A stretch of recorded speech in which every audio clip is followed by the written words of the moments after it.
अस्सलाम वालेकुम। मैं हूं मोहम्मद शबान एंड आप देख रहे हैं एडवांस लर्निंग एंड स्किल्स। आप लोगों से गुजारिश है कि वीडियो को लाइक कर दिया करें। आज हम पेपर नंबर 34 क्वेश्चन 51 से स्टार्ट कर रहे हैं। The Suez Canal connects Mediterranean Sea with Red Sea. ठीक है, जो सुएज कैनाल है ये एक मैन मेड कैनाल है, ये पहले से मौजूद नहीं थी। तो इस सारी चीज़ को समझ लेते हैं। ये बनाई कब गई? 1869 में ये बनाई गई। ठीक है, और नेशनलाइज कब की गई? 1956 में। और इसकी टोटल लेंथ 193 किलोमीटर है। ठीक है, ये देखें, ये आपको एक यहाँ पे मैप नज़र आ रहा है। देखें, ये पाकिस्तान मौजूद है जहाँ पे मैंने कर्सर रखा हुआ है। ठीक है, इसके साथ ये सारा अरेबियन सी मौजूद है, और इसके साथ ये ओमान है, ये यमन है, ये सऊदी अरेबिया है। ठीक है, इसके साथ ये देखें, ये हमारे पास जा रहा है। ठीक है, रेड सी।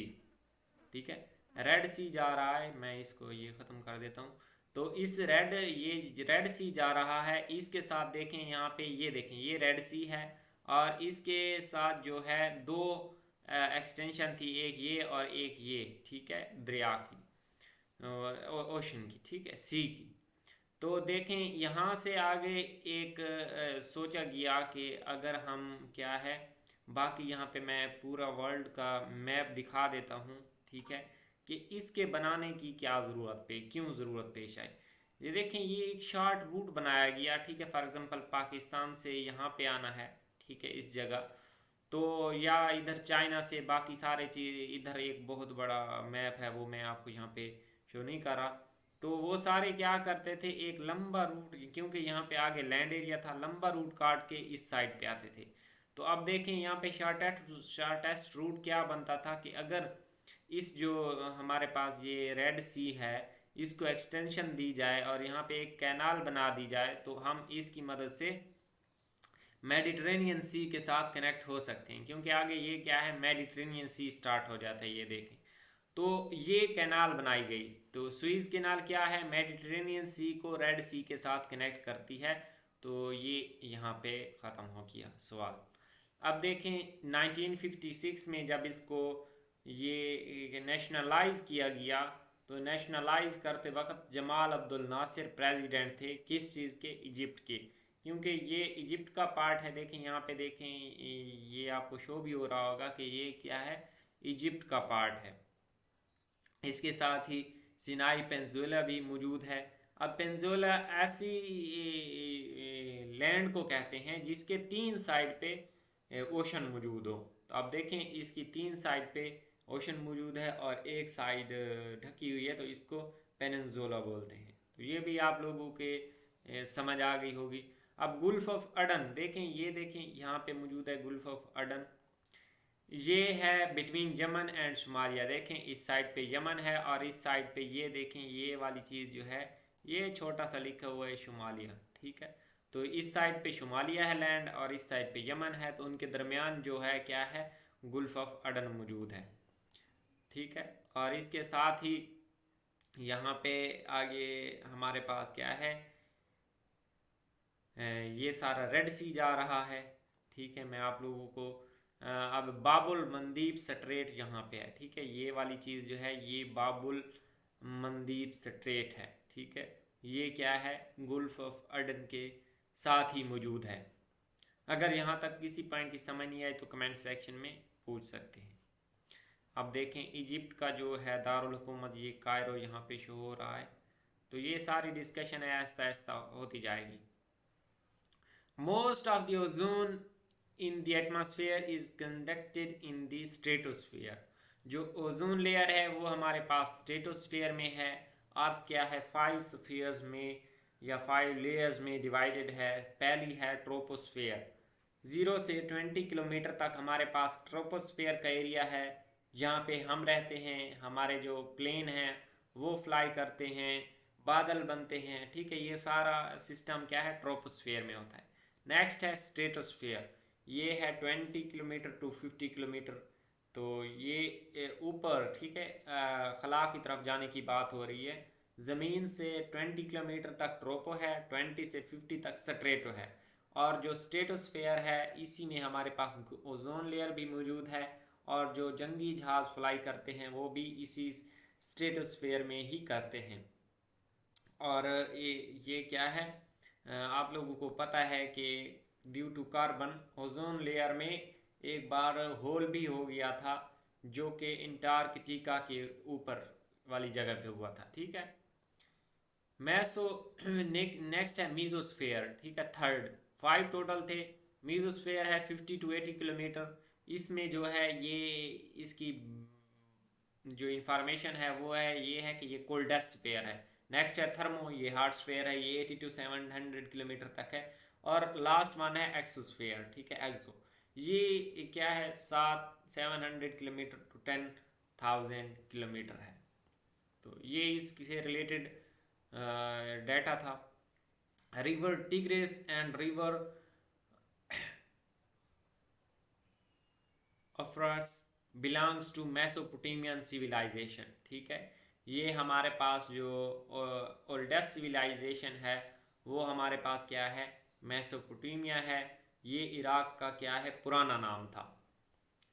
तो ये इराक से रिलेटेड है।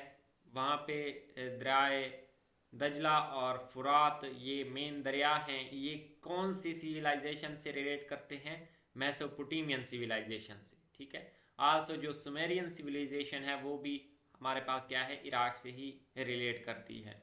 अब मेसोपोटामिया सिविलाइजेशन वो सिविलाइजेशन थी जिसमें सबसे पहले हर चीज़ की मुनज़्ज़म अंदाज और उनके रिहाइश, उनकी कॉलोनी सिस्टम और ये सारी चीज़ें वहाँ पे विजुअलाइज होती हैं। ठीक है, पुरानी सिविलाइजेशन थी। PET is a type of nuclear medicine imaging test technique. What does PET stand for? ये होता है पॉजिट्रॉन इमिशन टोमोग्राफी। ठीक है, PET इसकी एब्रीवेशन ही याद कर लें। ये एक न्यूक्लियर मेडिसिन इमेजिंग है, इमेजिंग टेस्ट है। IC integrated circuits were used in generation of computer third. अब कंप्यूटर की टोटल 5 जनरेशन हैं, 6 जनरेशन पे अब काम हो रहा है। तो ये इस चीज़ को ऐसा समझें कि रट्टा लगा लें। पहली जनरेशन हमारे पास क्या है, वैक्यूम ट्यूब है। ठीक है, वैक्यूम ट्यूब फर्स्ट के लिए। सेकंड जनरेशन हमारे पास है ट्रांजिस्टर, थर्ड के लिए IC। ठीक है, फोर्थ जनरेशन के लिए हमारे पास है माइक्रो प्रोसेसर्स, और फिफ्थ जनरेशन में हमारे पास क्या है, आर्टिफिशियल इंटेलिजेंस आ जाती है। बाकी इसका जो इरा है वो भी पूछा जा सकता है। पहली जनरेशन में वैक्यूम ट्यूब्स इस्तेमाल हुई हैं, दूसरी में ट्रांजिस्टर, थर्ड में इंटीग्रेटेड सर्किट्स।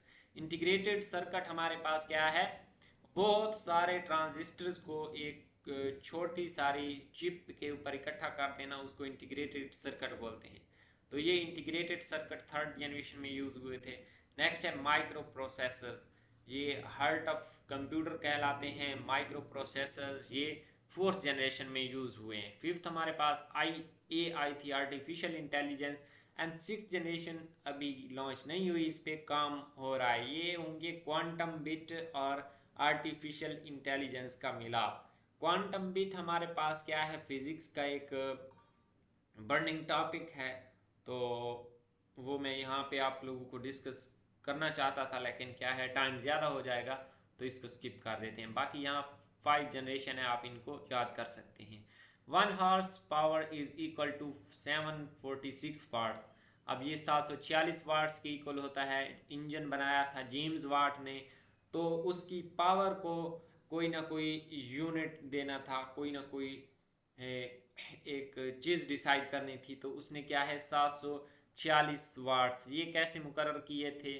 उस टाइम हमारे पास क्या है, जो घोड़े होते थे, ठीक है, घोड़े, तो उसने घोड़ों से जितना काम हो सकता था, ठीक है, और उसकी रिलेशन से ये एक फार्मूला निकाला कि एक 1 हॉर्स पावर हमारे पास क्या है 746 वाट्स के इक्वल होता है।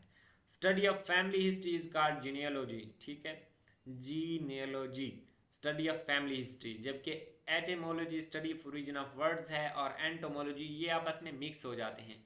एक है एटेमोलॉजी, ये study of origin of words है कि ये वर्ड कहाँ से आया, ठीक है, ये किस जबान का लफ्ज़ है। दूसरा है एंटोमोलॉजी, ये होता है स्टडी ऑफ इंसेक्ट्स, ये हशरात का इल्म होता है। जीनेलॉजी स्टडी ऑफ फैमिली हिस्ट्री, ये तो मैं अभी आप लोग को बता चुका हूँ।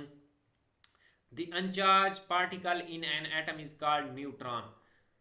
आप लोगों को पता है, जो लोग फिजिक्स से रिलेटेड हैं या साइंस से रिलेटेड हैं, ऑलमोस्ट तो हर स्टूडेंट ही 9th-10th में साइंस पढ़ के आता है। तो ऐसा पार्टिकल जिस पे कोई चार्ज मौजूद ना हो उसको हम क्या है, न्यूट्रॉन बोलते हैं। और हाइड्रोजन हमारे पास ऐसी एटम है जिसके ऊपर क्या है, जिसका कोई न्यूट्रॉन नहीं है, ठीक है।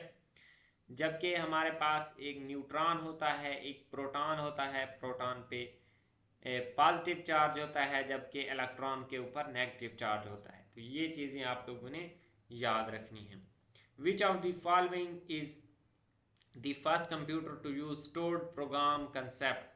जो पहला कंप्यूटर था जिसके में क्या है, स्टोर्ड प्रोग्राम कंसेप्ट दिया गया, ठीक है, वो था EDSAC, electronic delay storage automatic calculator, ठीक है। ये सबसे पहला कैलकुलेटर था जिसमें स्टोर्ड प्रोग्राम का कंसेप्ट था।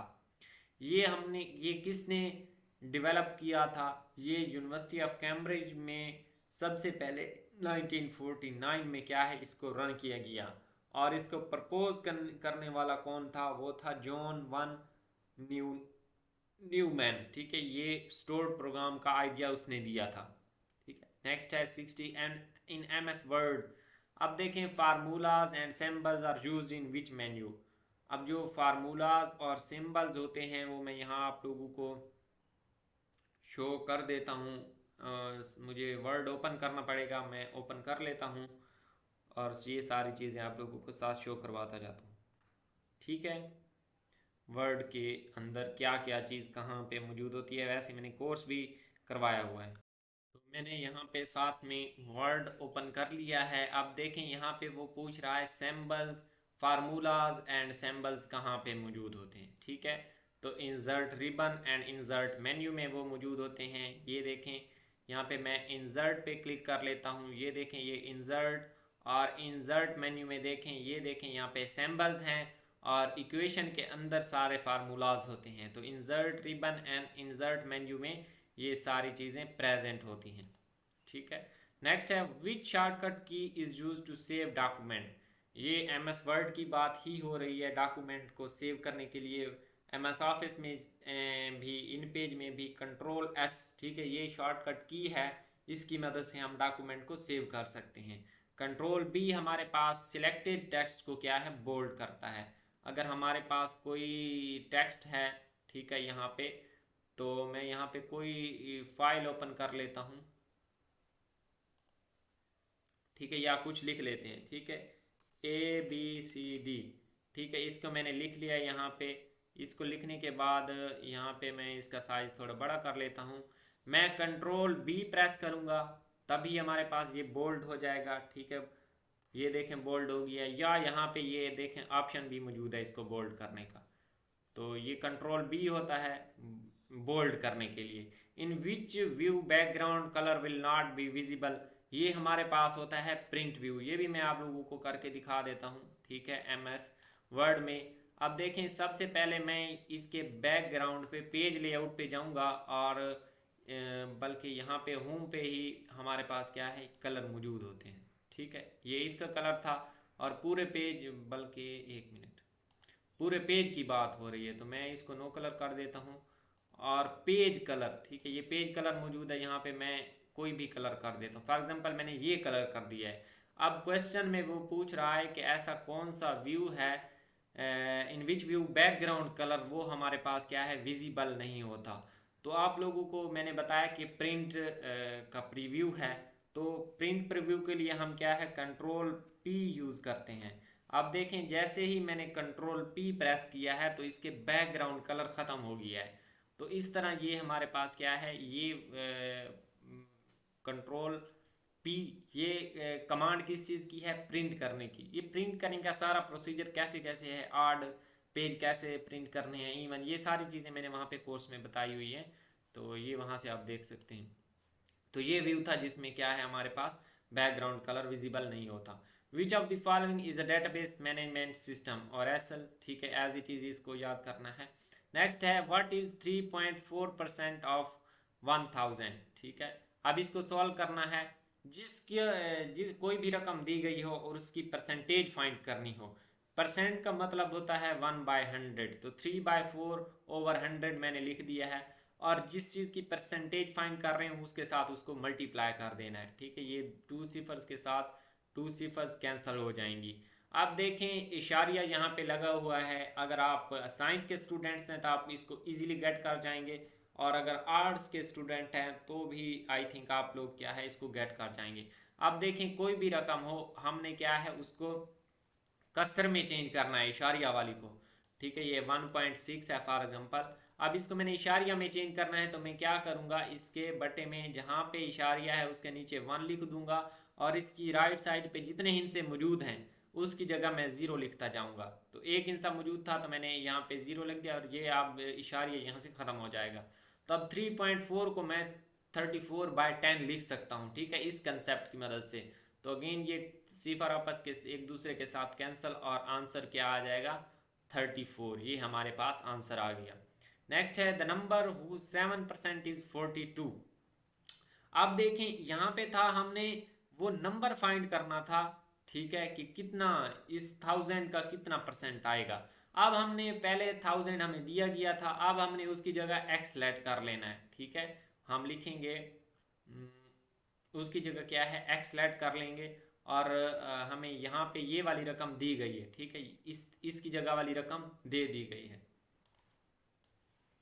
यानी उल्टा करना है, ठीक है, उल्टा प्रोसीजर है। पहले हमने 1000 के साथ क्या है 3.4% को मल्टीप्लाई किया था, अब हम उसका उल्टा करेंगे, ठीक है। जैसे ही ये रकम यहाँ पे क्या है मल्टीप्लाई हो रही है, दूसरी साइड पे जाकर डिवाइड हो जाएगी। मीन्स 3.4 यहाँ पे क्या है 3.4% दूसरी साइड पे 34 के साथ आकर डिवाइड हो जाएगा, तो हमारे पास ओरिजिनल वैल्यू आ जाएगी। इसी तरह हमारे पास 42 गिवन था, तो मैंने 42 के साथ क्या है 7% को डिवाइड कर दिया है। डिवाइड को अगेन हम क्या है जब मल्टीप्लाई की फॉर्म में लिखते हैं तो उसको क्या है उसका वो चेंज कर देते हैं, ठीक है। तो इस तरह ये हमारे पास 100/7 आएगा, और 7 6 42, और सीधा हमारे पास क्या है 600 आंसर आ जाएगा। अगेन आप लोगों को बता दूं ओरिजिनल वैल्यू नहीं दी गई, इधर ये वाली वैल्यू दी गई है। इसको इधर क्या है मल्टीप्लाई, इस साइड पे क्या है ये मल्टीप्लाई हो रहा है, दूसरी साइड पे क्या है डिवीजन आएगा, ठीक है। 3.4% के साथ इसको क्या है तकसीम करना पड़ेगा, लेकिन जब इसको हम मल्टीप्लाई की फॉर्म में चेंज करते हैं तो मल्टीप्लाई की फॉर्म में चेंज करने के लिए डिनोमिनेटर को ऊपर ले जाते हैं और न्यूमरेटर को नीचे ले जाते हैं, तो इसलिए मल्टीप्लाई में इसको मैंने 100/7 लिखा है, ठीक है। तो वैसे ये यहाँ पे इस तरह होना था।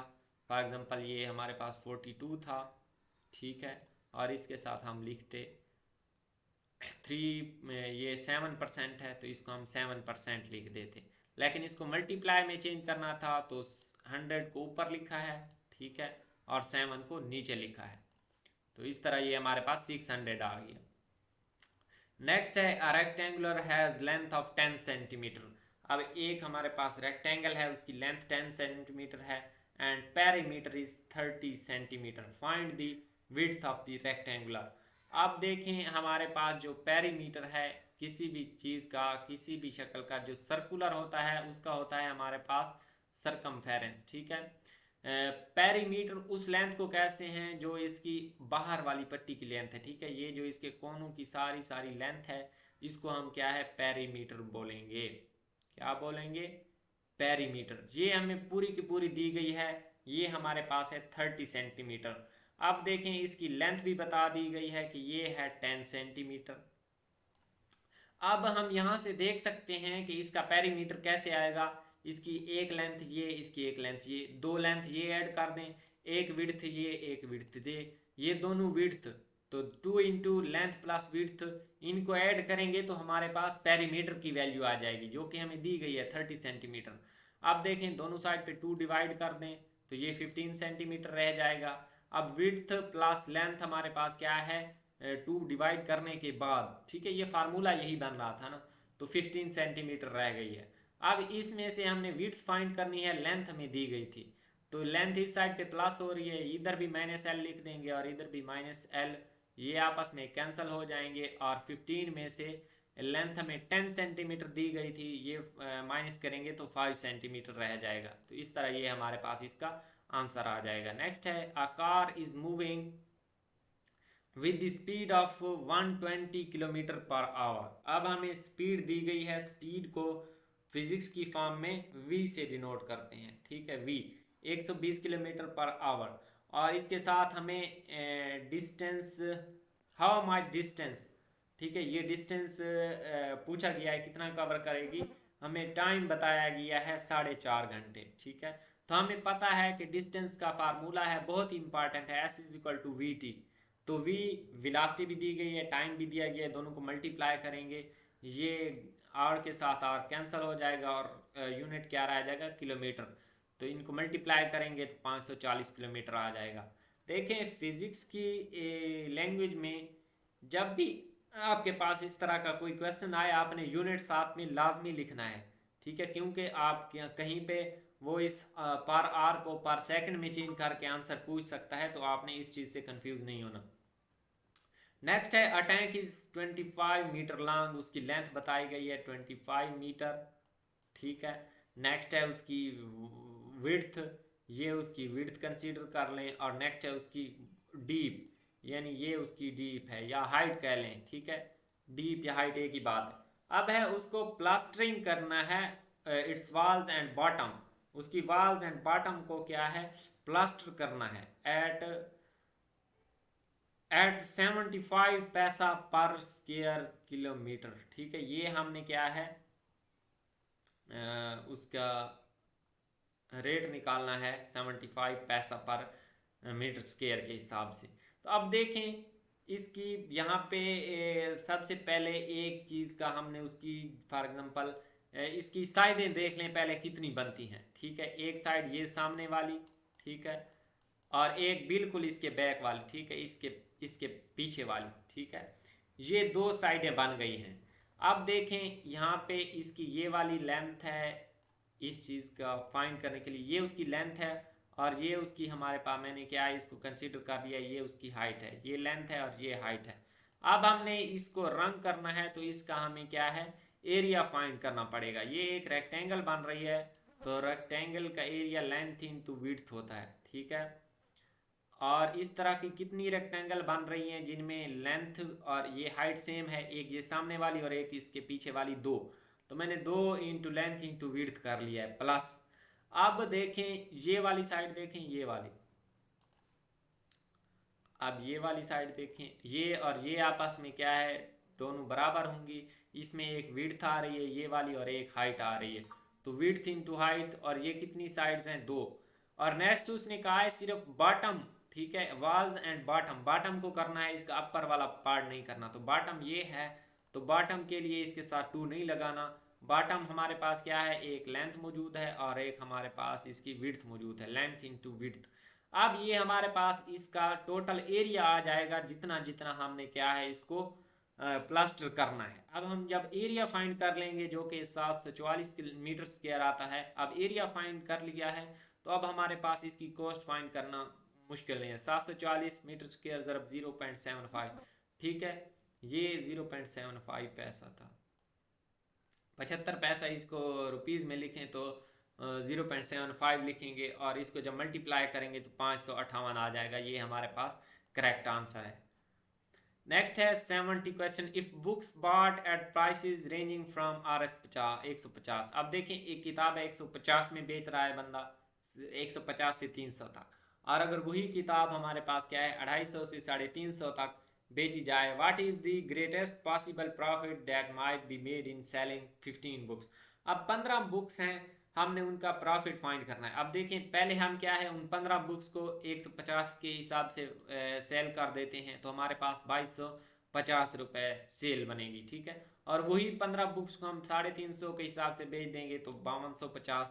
अब इनका डिफरेंस फाइंड कर लेंगे, 5250 माइनस 2250, तो 3000 हमारे पास क्या है इनका डिफरेंस आ रहा है, जो कि इतना हमारे पास अगर इस रेंज की बजाय इस रेंज में बेचें तो इतना प्रॉफिट हम क्या है मैक्सिमम ले सकते हैं। नेक्स्ट है इंग्लिश उर्दू को स्किप कर रहे हैं, उनको हम अलहदा करेंगे। अब 92 क्वेश्चन है, हु वाज द फर्स्ट शहीद मार्टायर ऑफ इस्लाम, तो वो थे हज़रत हैस बिन हल्ला, ठीक है। हज़रत हैस बिन हल्ला वाज नेफ्यू ऑफ हज़रत खदीजा एंड फोस्टर सन, ठीक है। उसके भतीजे भी थे और उसके फोस्टर सन भी थे, ठीक है, हज़रत खदीजा के। First female martyr in Islam was Hazrat Sumayya, ठीक है, वो हज़रत समिया थी, उनको अबू जहल ने क्या है कत्ल किया था। Ammar bin Yasir was son of Hazrat Sumayya, तो ये क्वेश्चन यहाँ पे हो गया। What was the original name of Abu Jahl, Abu Jahl का ओरिजिनल नाम था उमर बिन हशाम। तो अब यहाँ पे काफ़ी 4-5 शख्सियात के नाम ज़्यादातर पूछे जाते हैं, तो वो सुन लें। जो real name of Abu Lahab था वो था अब्दुल अज़ा, ठीक है, Abdul Uzza. Real name of Abdul Muttalib, Hazrat Abdul मुतलिब जो कि हज़रत मोहम्मद सल्लल्लाहु अलैहि वसल्लम के दादा जान थे, उनका असल नाम था शेबा, ठीक है, Shaiba. Real name of Abu Talib, Abu Talib का जो रियल नेम था वो था मनाफ और लक़ब क्या था, इमरान।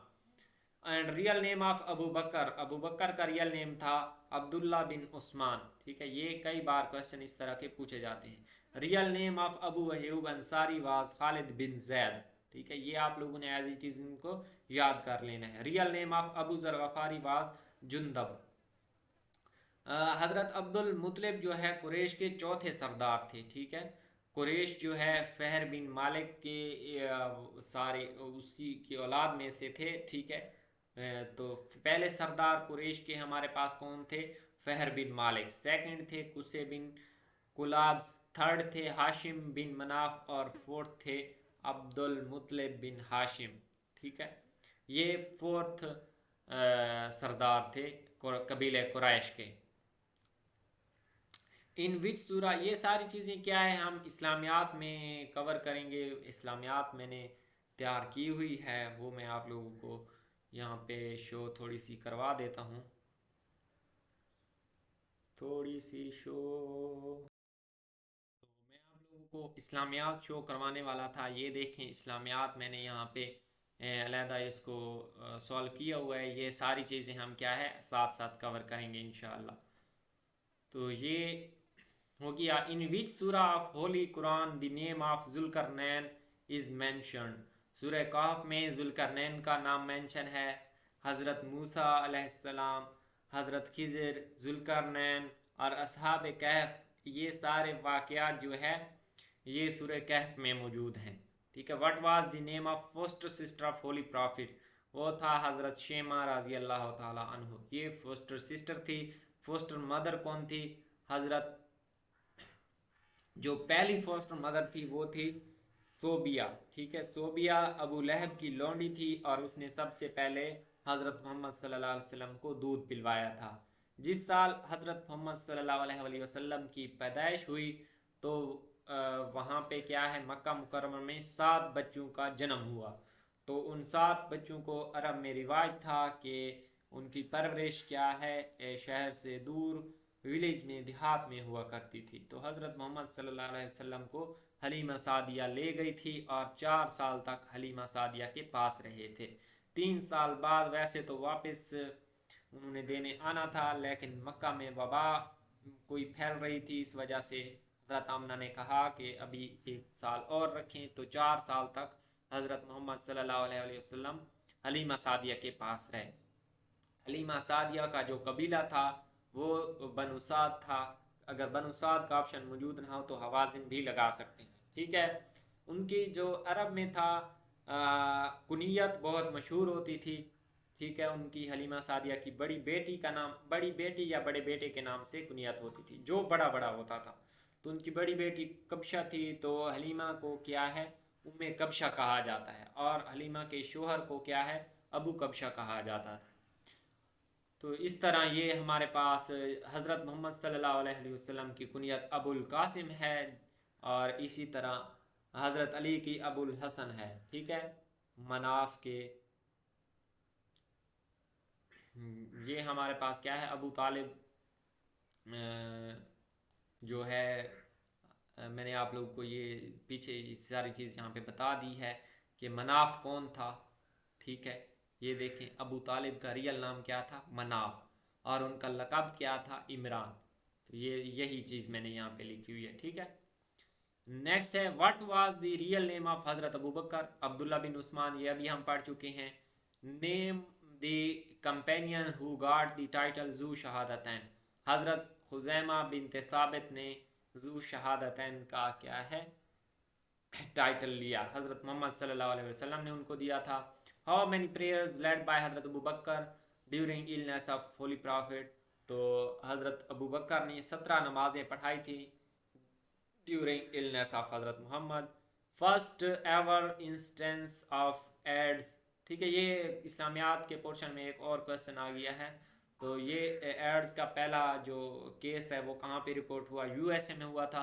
अमंग हुम वाज द मीसा के मदीना कंक्लूडेड, अब ये डिफरेंट ऑप्शंस थे, उसमें Muslim, Jews and other non Muslims क्या है प्रेजेंट हुए थे। मिसाक मदीना यकम हिजरी को हुआ था, इसमें 47 क्लासेस मौजूद थी, ठीक है, 52 का भी जिक्र मिलता है।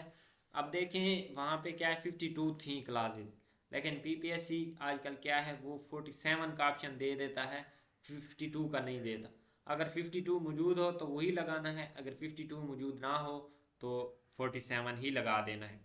और ये हुआ कब था, ये यकम हिजरी को हुआ था। अगर किसी पॉइंट की समझ नहीं आई तो कमेंट सेक्शन में पूछ सकते हैं। मिलते हैं नेक्स्ट वीडियो में, अल्लाह हाफिज़।